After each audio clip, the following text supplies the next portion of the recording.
সম্মানিত নেত্রকোনাবাসী, আপনারা জানেন আজ বিশ্ব স্বাস্থ্য দিবস। সুরক্ষিত সকল প্রাণ এই স্লোগানকে ধারণ করে বিশ্ব পালিত হয়ে আসছে।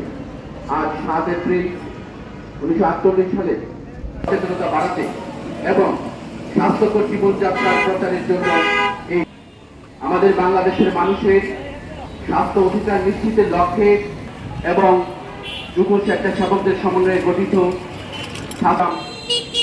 নিরলসভাবে কাজ করে যাচ্ছে।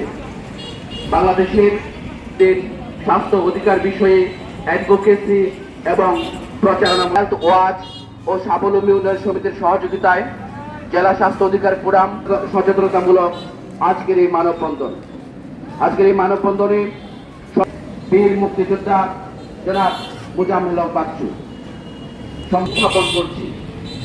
আমাদের দাবি সমূহের মধ্যে অ্যান্টিবায়োটিক রোগ নিয়ন্ত্রণে কার্যকর পদক্ষেপ গ্রহণ করতে হবে এবং পরবর্তী মহামারী কর্তনের নেতিবাচক প্রভাব মোকাবেলায় প্রয়োজনীয় পদক্ষেপ গ্রহণ করতে হবে।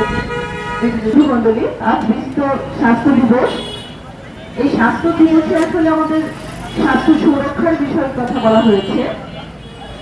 সেই ক্ষেত্রে আমাদের প্রত্যেকেই খাদ্যাভ্যাসের পরিবর্তন করতে হবে। আমাদের খাদ্যের মধ্যে প্রচুর ভেজাল আছে, ভেজাল মুক্ত খাদ্যের নিশ্চিত করতে হবে। আমাদের সরকারের কাছে আবেদন এবং ভেঙে থাকার মতো যে স্বাস্থ্য কেন্দ্রগুলো গড়ে উঠেছে সেখানে আসলে সুচিকিৎসা হচ্ছে কিনা। আয়ুরি আসছে পৃথিবীতে ততদিনই বাঁচতে, কিন্তু সুস্থভাবে বাঁচতে চাই। আমরা বাংলাদেশের মানুষ ততদিন বাঁচবো, সুস্থভাবেই বাঁচতে চাই।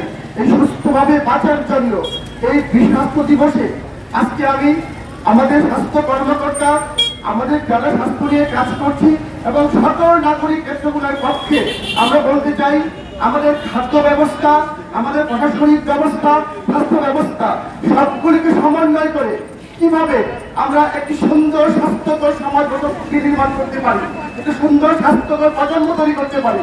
আমাদের প্রজন্ম স্বাস্থ্য নিয়ে বেঁচে উঠবে, বেড়ে উঠবে। এই কাজগুলি করার জন্য আমাদের কি কি করণীয় সেই কাজগুলি আমরা করতে চাই। আমরা স্বাস্থ্য ফোরাম এগুলো নিয়ে কাজ করছি, কাজ করে যাচ্ছি। আমরা চাচ্ছি নেত্রকোনা জেলার সকল আপামর জনগণ থাকে আজকে ডেঙ্গু এবং বিভিন্ন মশা বাহিত যে রোগ, সেই রোগকে প্রতিরোধ করতে হলে আজকে আমাদের এই পৌরসভার প্রত্যেকগুলা আনাচে কানাচে ট্রেনের মধ্যে মশা নিধনের জন্য ঔষধ ছিটানোর ব্যবস্থা দ্রুত গ্রহণ করা হোক। ইতিমধ্যে কিছু কিছু জায়গায় করা হয়েছে, এটা অসফল।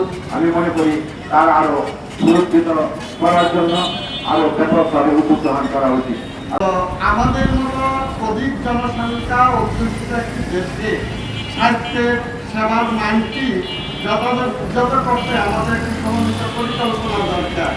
এই যে আমের কথা বলা হলো, এখন ব্যাপকভাবে প্রাদুর্ভাব আমরা লক্ষ্য করছি। হাসপাতালের পরিবেশ ফিরিয়ে আনতে হবে। আর যে কথা, অসুখ মানুষের কেন হয়, স্বাস্থ্যকে অসুখ হবে।